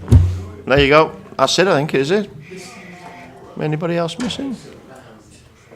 Yeah, there isn't. Who's on the end there next to Tudor? Nobody? Is it me? 1, 2, 3. We're all in now, are we? Right, ready to... Okay, we'll start back up. Good morning, everyone. We've got 2 officers joined us now for the safeguarding performance. Would you like just to introduce yourself, please, and then we can move this on? Morning, Julie Boothroyd, Head of Adult Services. Morning, Kath Sheen, Corporate Safeguarding Programme Lead. Just shout up there. Kath Sheen, Safeguarding Programme Lead. Okay, thank you both. Can you just want to quickly run through the report, where it's been and what it's done, and etc. Just quickly to say that I'm standing in. We noticed that it was on the agenda today. Just in terms of where this report has been, this is a collaborative report. I think it's fair to say Kath's name's on the bottom, but it is a mixture of Claire Marchant, some of the corporate safeguarding group leads, including Jane Rogers and Diane Chorister as the safeguarding leads, who have put this report together. In terms of where this has been, there was a children and young people's select, and I think adults select members were invited to go to that as an option as well. So it's been through that committee. It's, I believe, been through Cabinet, yes, and it's also been through Council. So in effect, where well, I was sort of wondering that myself, but anyway, but we're here to sort of, in a sense, go through, make sure that we've been through every bit of the process. So the report that members will see, can I just draw your attention to the recommendations? I was reading this before I came in and recognised that there's we would appear to be a bit of a typo. The second recommendation refers to progress of the evaluation report, which is this is the evaluation of progress report, but it refers to Appendix 5. That shouldn't be written there. There isn't an Appendix 5 because actually this is the evaluation progress report that members are being asked to look at and comment upon. I think it's fair to say that it is very much an information item, but obviously is part of the progress that's being made through the corporate safeguarding group to pull together, on the back of everything that we know from the past, a better structure around safeguarding corporately, incorporating the measures that are going to be taken forward for good governance and ensuring that actually we've got all the got everything in place, in effect. I'm more than happy to answer questions. Kath, obviously, we've asked Kath to come in. Her name's on the bottom, but she's, if you like, coordinated the report. And anything that we can't answer, I can clearly take back and get the answers to. Okay. So more than happy to take questions. That's great. Thank you both. And standing in or whatever you're doing. Sitting. Right. I've got Martin wants to speak there. Just in the context of it having been to CYP, I think Claire brought it to CYP and in reality spoke from her role as the key lead and just made reference to this rather than going through it. And I have to say, in our pre-meeting, we were commenting that it is a hodgepodge and it's very difficult to find things within it. So I think at CYP we were probably much more fortunate. But I know that at least 2 of us here today will be confronted by the audit commissioners tomorrow looking at children's safeguarding particularly, but obviously this is an all-encompassing thing here, and I do have concerns because over and over since I joined this council, senior officers are saying how things have been identified now much better than in the days when we were in special measures, that steps have been taken, and clearly a lot of things have been done and things are now much more clear and focused on identifying and dealing with difficulties. But when I look at table 2, for example, which is on page 77, the improvement doesn't seem to be coming through. Now, I think there are possibly two explanations for this. One is we're not getting better. The other is that in the past, we didn't know what we didn't know. And as we've improved, we're saying, oh my God, we've still got a lot to do there. Now, please reassure me and Tudor before we face our grilling tomorrow. How are things actually getting better in the context here of adults rather than perhaps of children? I mean, if you want to wrap the other in and gives a bit of prep for tomorrow, that certainly wouldn't go amiss. Certainly from an adult's perspective, and obviously the inspection is not covering the adults part of the agenda other than where it interfaces with the corporate safeguarding agenda. And I think that's possibly why this might feel a little bit hodgepodgey. I'm not defending it, but I think is because the role that Claire has as the statutory director with safeguarding as the lead for a corporate approach is very broad and overarching. So I think what you're seeing in the table here is that council-wide appraisal of our approach to safeguarding, and bearing in mind that from a children's perspective and from an adult's perspective, it's core business every day of the week. It's what we do. It's ingrained into everything that we do. That isn't to say that there isn't improvements that can be made, because clearly they can, but it's very much a cornerstone of both adult protection and child protection. The wider context around this report is very much about how you take that into waste, how you take that into enterprise, how you take that into highways, and that's the broader remit and reach, which is, in a sense, the distance to travel is further, because the awareness raising that's needed, all of the information that people need in their job as, say, I don't know, a garden keeper in Abergavenny, getting across the importance of safeguarding as everybody's business to every employee of this authority and volunteers that volunteer for this authority is a big ask. Hence why some of those scores, I would argue, are, I think when we were having the discussion about the scoring and where we are and doing that sort of options appraisal, it's fair to say that you tend to be a bit harsher when you're actually looking at that, because you know where some of the things that need to be put right and where we need to go into some areas. But also, it is that actually there is some distance to travel.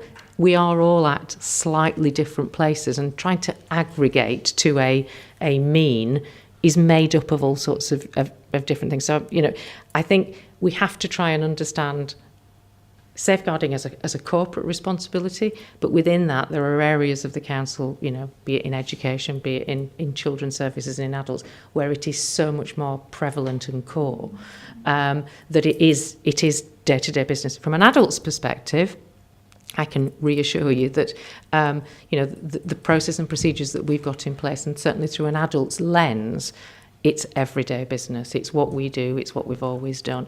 We're very much guided by the national approach to the policy framework that we operate within.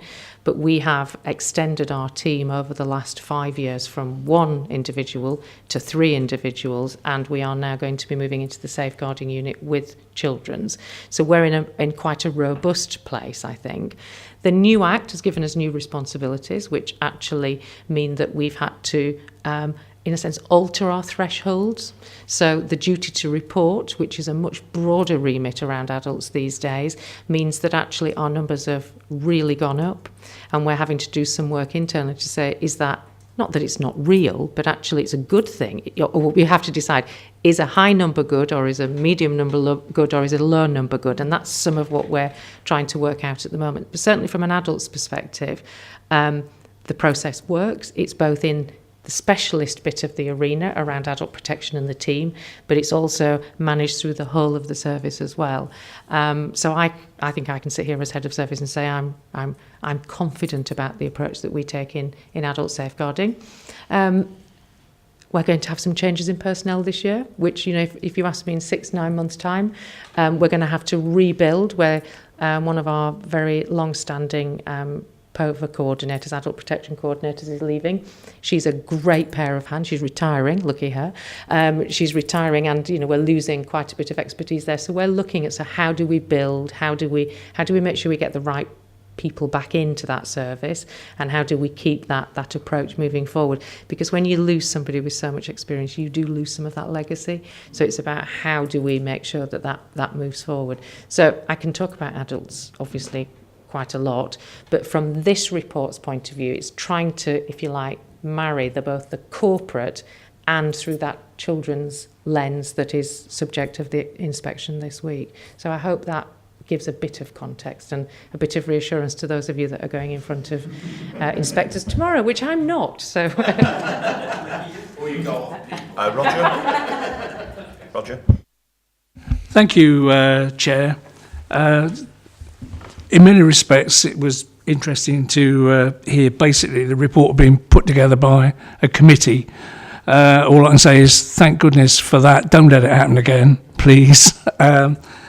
Because it looks like nobody's taken an overall responsibility to say, right, we've got all the information here, now let's put it out in a logical way, because I found it very difficult to understand in places.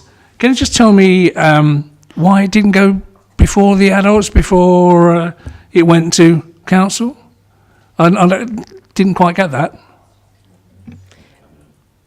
I think it was timing. I can ask the question, Roger, because I don't know the answer to that. I can ask those that tracked it through, but I think it's probably a timing issue. I think, obviously, I'm assuming that the request that was made to this committee to come into the Children and Young People's Committee was an attempt to say, right, can we That's- all read it here, please? That's good. That's an Yeah. explanation. And now, and people out there know that is as that well, okay? and in we a know sen- that. In, So. in a sense, it's saying belt and braces coming through here, but actually you did have a chance. Adults did have a chance. No, definitely. Yep, that's in fine on that. If memory serves me, Roger, I think the CYP was a last-minute one after full council. Am I right in saying that? This has been full council, man, yeah? Yeah. It's been full council.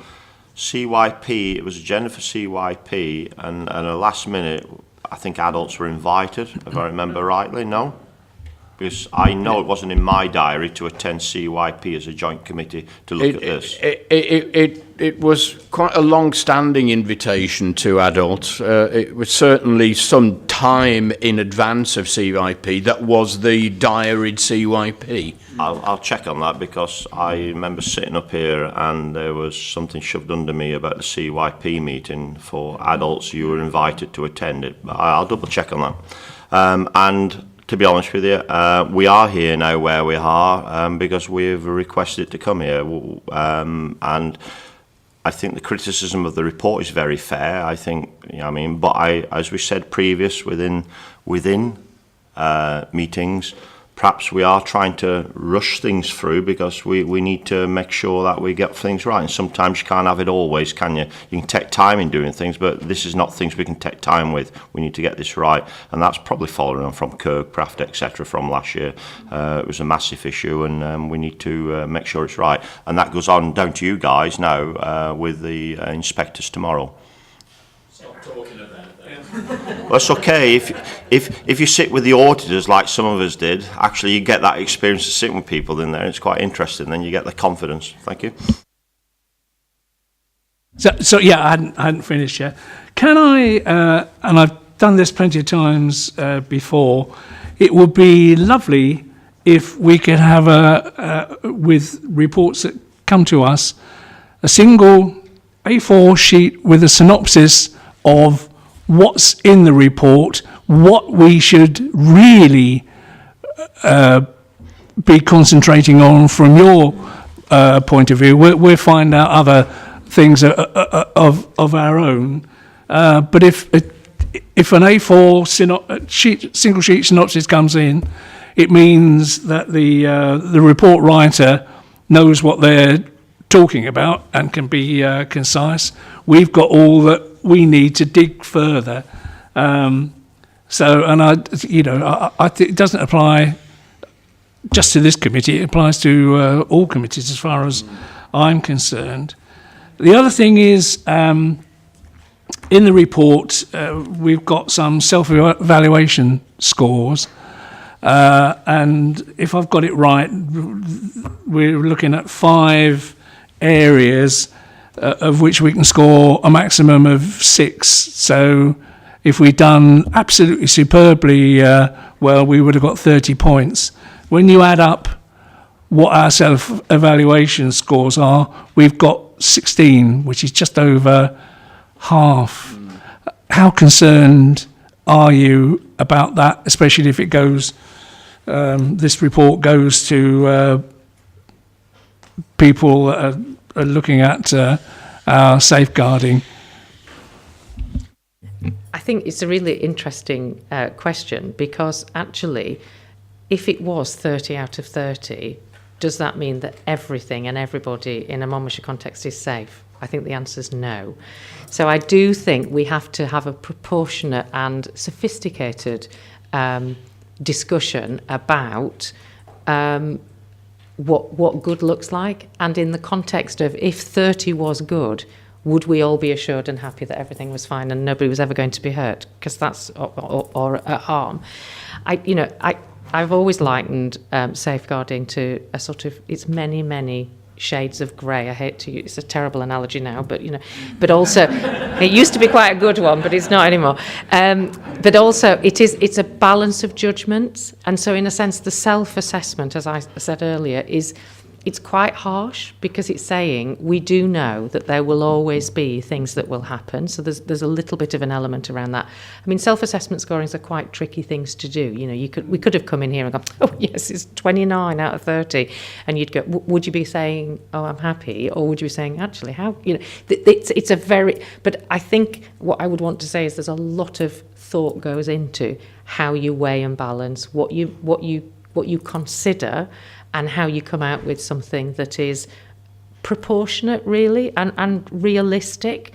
So, safe services is quite low scoring. It's about the distance that we have to travel, and knowing that we'll always have to travel that distance. So I think it probably could do with a little bit more contextualising in terms of what does that mean from a safe service point of view. And I think that's something that I'll take back and say we probably need to contextualise those scores. What are they made up of? And what's the tolerance? What would good look like? And what would sort of okay look like in terms of, I think it isn't 100%, it never will be. We do have to acknowledge that. But it's making sure that there is enough robustness. And, some of these areas have taken an awful lot of work to get to a place. And that's often to do with the infrastructure that we've got to work with, the amount of people that you've got to be able to pull some of this information together, the fact that we are working on systems that need upgrading. So what has been very useful about this piece of work is identifying where some of the problems are. I think it was yourself, Martin, who mentioned, not knowing what you don't know. We know a lot, and then you dig and you go, oh, hang on a minute, there's some more that we don't know, or there's something that's broken over here that we've had to mend through the process. So it's been quite a useful approach for us from a self-assessment point of view. That sounds good to me. You've obviously thought about it, and again, trying to get down what you've described on a piece of paper in the context of all the other stuff is very, very difficult. But I'm reassured by what you've just said. If you can contextualise it for yourselves, we're going to know about it a bit more, because we're basically not basically, we're on your side. We need to be, and it's good. We're in a public arena now, so people out there have heard what you've just said, which if they looked at the report themselves online would probably think, what on earth? So are we going to have, we've got this self-assessment, will that be an annual thing that we will receive so that we can see, the scores are 16 this time, but they're 19 next time, so things are getting better, or they're 14 and whoops, They're going to be done every 6 months, these evaluation reports for members. So the next one will take you up till the reporting period will be up till the end of March. So probably in May you'll get an update then, and that will be for the whole of the financial year. So this one is just from April till October. And that is going back to the previous question about why it hadn't come to Adult Select before. Because of the reporting period, if we had waited until this meeting before it went then to Council and Cabinet, we would have been nearly towards the next period. So that is why we've had to not rush it a little bit, but squeeze it in. So it'll be slotted in. I think there's next time. Yes, it'll be in the planner to come to you around about May, June time. Jane? It's just a comment really to just say thank you to Roger for his comments about the reports, but also as chair of Stronger Communities, I feel that there needs to be a lot more done to help new members to the council. My daughter's just gone out in the workplace and she's a civil servant. She's just recently been on a speed reading course, which was really helpful. So I think that we really need to give new councillors the training and the backup so that they've got the skills to be able to read reports and to be able to pick out the salient points and really be effective members. Because I think from my own experience as a chair, some of them are struggling with this skill. So I'd just like to feed that back to the council. Okay, thanks for that, Jean. Louise? Yes, thank you, Chair. I was looking at a specific point which is on page 90 of the agenda. There's a table there and it talks about potential that the council and its partners are not doing everything that they can to keep vulnerable people safe.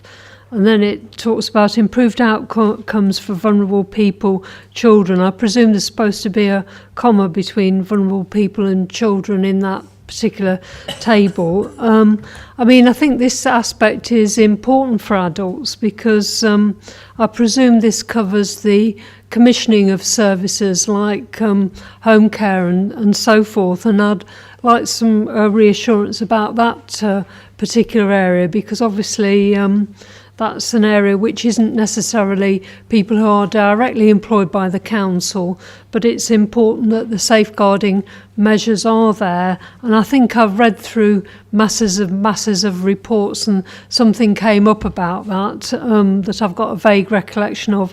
So it would be useful for us as adults to have some reassurance in relation to that particular aspect.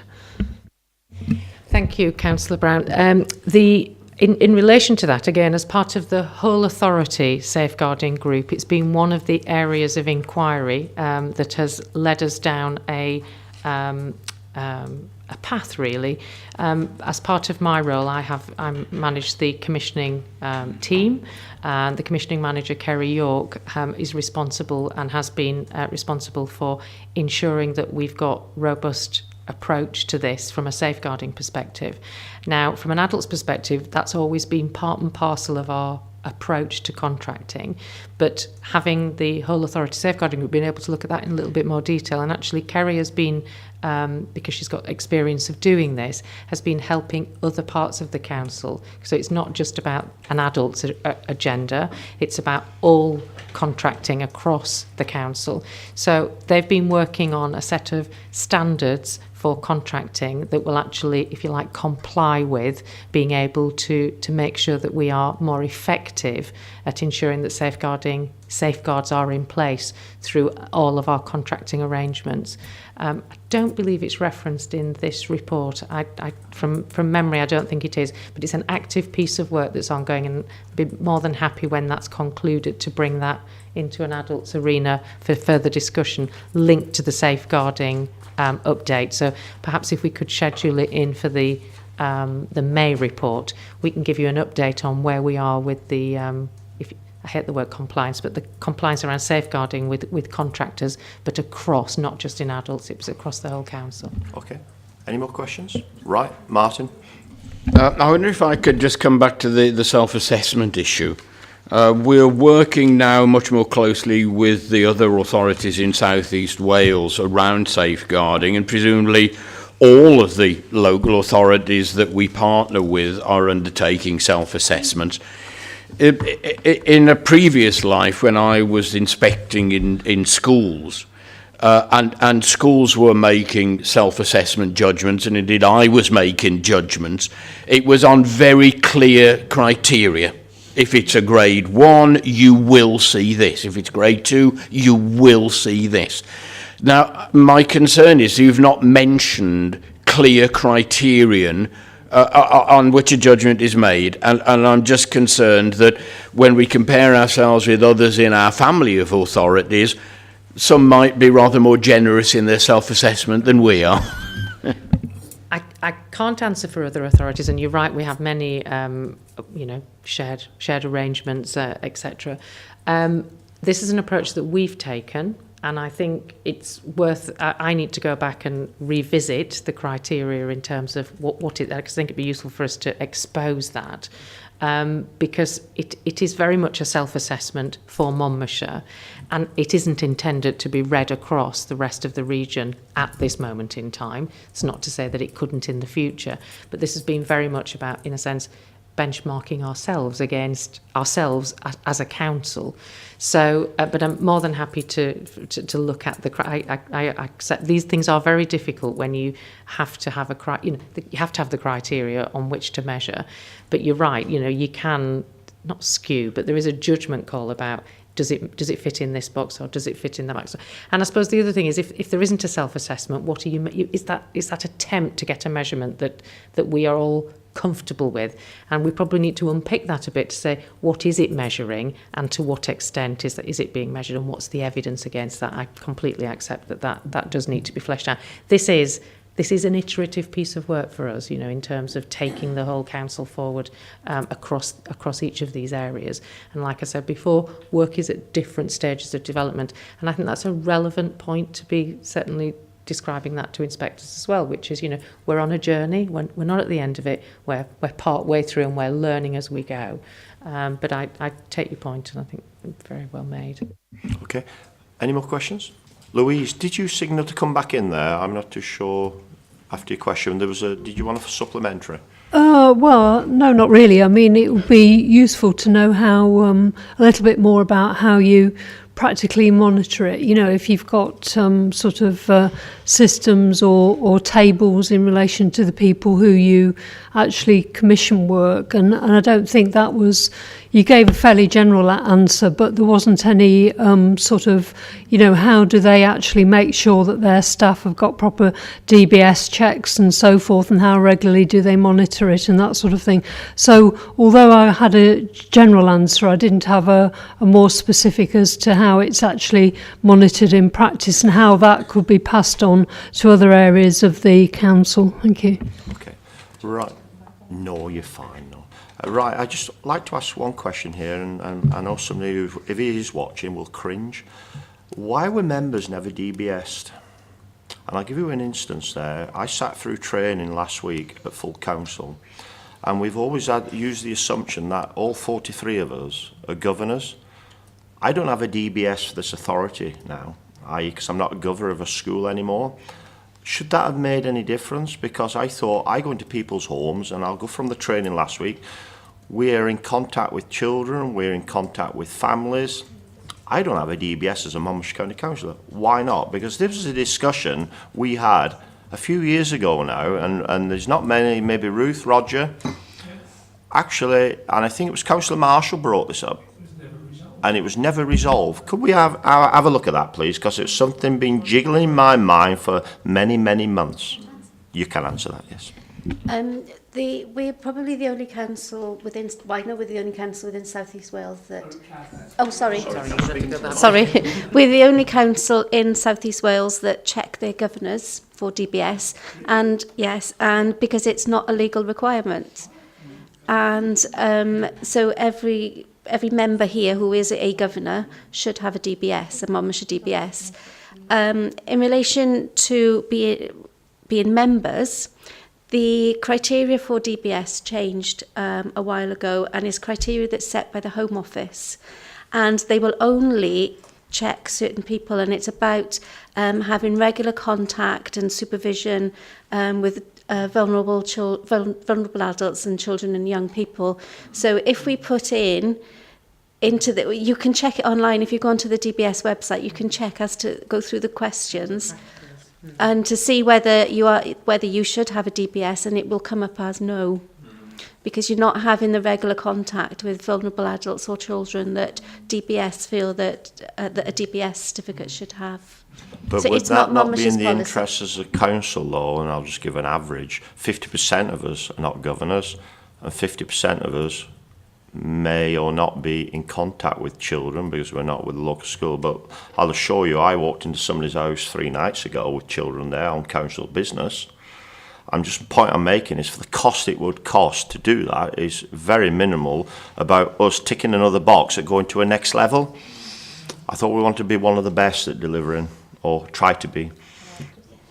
Just in terms of, obviously, we don't set the rules, DBS set the rules, and I would go back to an earlier point that I made, which is, you know, about the fact that if you followed that logic, you'd be DBSing everybody in the world, in a sense. You know, you'd be happy. But, you know, but does a DBS mean that safeguarding issues don't occur?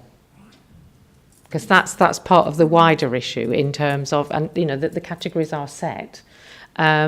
Therefore, if we don't have a requirement to do that, you know, by us saying, actually, we think we need to do that, would that make us look any better? I don't know if it's about looking better. I think it's about ensuring that we do have safeguarding at the heart of what we do. So the issue for me is that if we see things that happen, it is about everybody knowing that you have to pass that on, and that's more of the challenge, I think. I just find it so patronising that I know somebody who's got 5 DBSs for 5 different things he does. Will one not be ample enough for him or her? But then when you look at things like I've just discussed there, that would tick actually a box. And let me give you an instance. You use our leisure facilities in Abergavenny at night time for young people. When that young person wants to go to the toilet or whatever, he's got to walk over a dark car park to the leisure centre from the outdoors. You've got to send that individual with somebody who's DBS. You can't just say to a parent, oh, can you take that little one to the toilet? And that's how responsible we are. And there's all them little things which for me, and as councillors, half have got DBS and half hasn't. I think we should be responsible. Okay, full stop, end of story. I got Ruth and Martin. I'll allow you to come back in. Just highlighting that now, I mean, I've got grandchildren in school in Monmouthshire, and obviously some of the parents are asked to accompany them to different things. So, you know, how safe is that then? It's really just to offer some advice as I understand it as a DBS holder. The government have really simplified the rules very considerably. And you're quite right, Ian, at one time I worked for 3 different companies that provided Ofsted services, and I had to have 3 different DBS certificates. Now I only have one which is portable, so that when I became a county councillor and a school governor, I didn't have to have another DBS certificate. And the basic rule is that you need one as a rule of thumb if you are in sole supervised responsibility of a child or a vulnerable adult.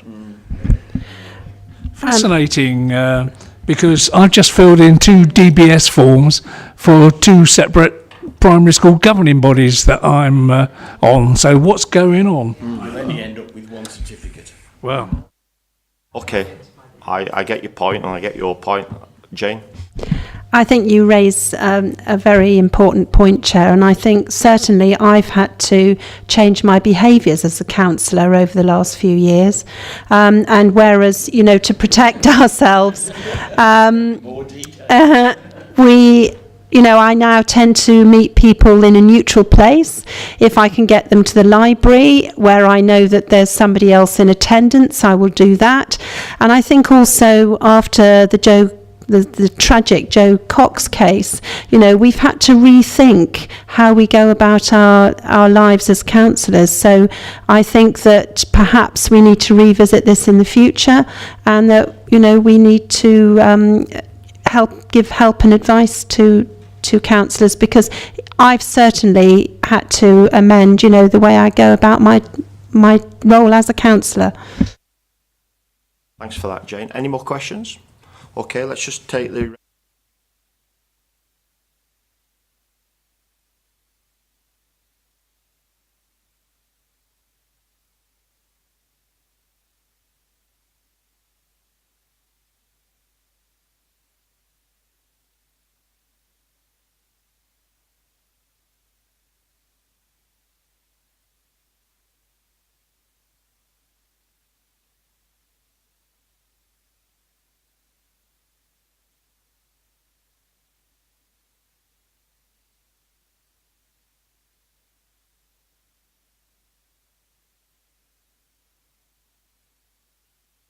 Recommendations are that we take the report as it is, and it will be doing, and there was a mention there of the update of the report.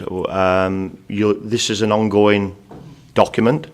So what was the agreement on coming back to council at the next stage then of where we were?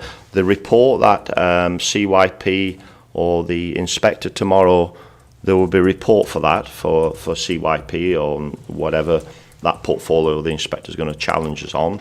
That will come to full council perhaps at some time. Will that be incorporated then with the work that we're carrying on in adults and all the other departments into the bigger file here?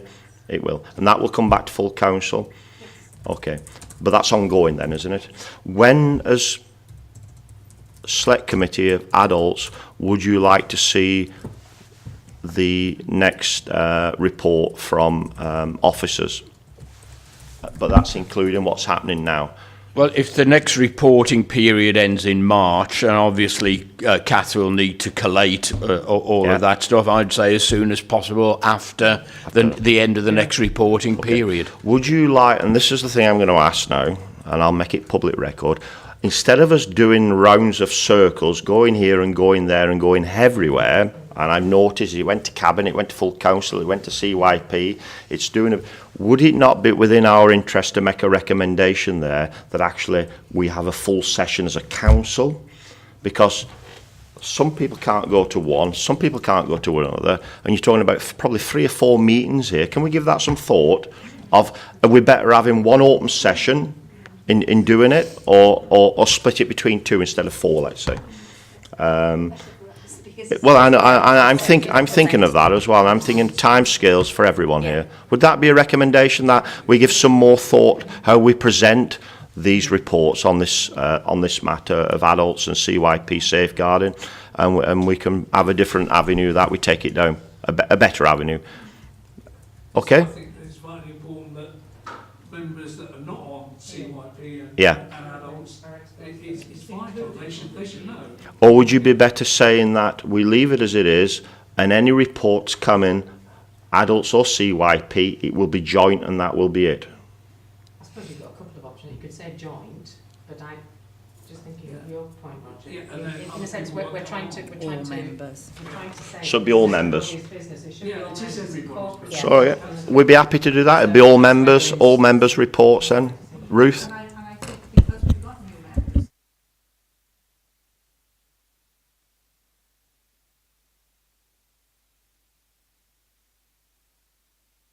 We'd be all happy with that then. It'll be all members to receive these reports.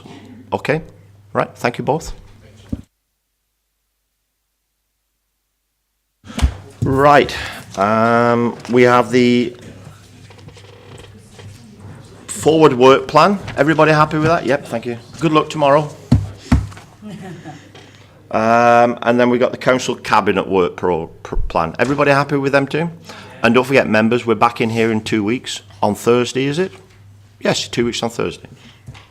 On the 8th of February. Yes. Yeah. Okay, everybody happy with that? Yeah. Well, if you're not, tough. 10 o'clock, you can't wait. Okay, if there's any other business, I'll take any other business. Nothing? No? Okay, keep an eye on the planner. We're quite busy at the moment. I saw an email which will be on your agenda for the 8th about a couple of questions we asked within the budget. I think everybody received that email, Wendy, yeah? From the guy from finance. what was his name? Who's doing fine? Tyrone. Tyrone sent an email out reference to some answers that we posed at with the questions from finance from the budget. No? Nobody had that email? I had it. No? Right, I'll make sure that comes to everyone. Quite interesting. All right. Thank you. Meeting closed.